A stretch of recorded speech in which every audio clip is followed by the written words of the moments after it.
Hello, dear viewers! Today we have a very unusual but very exciting competition. On the stage are the world-conquering K-pop girls and the Joker, who loves to laugh but also enjoys competition. Let's dance! The rules are simple. Everyone is given the same food. You must eat with your hands, but no cheating. Whoever finishes first will be the winner. The foods are ramen, burgers, and kimbap.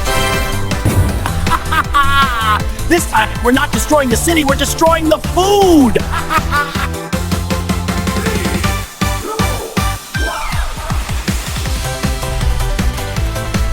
Even food loves revenge.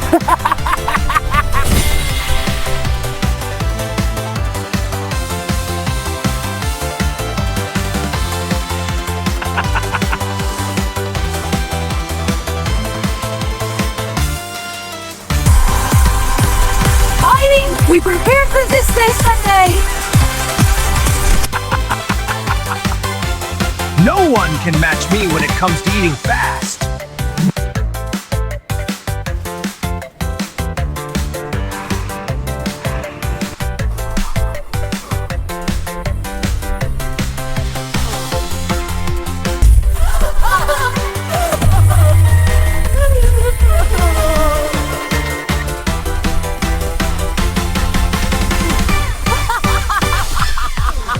The winners of this game are the K-pop girls. Hooray! Friendship, laughter, and a great mood are the true victories of today's competition. See you next time!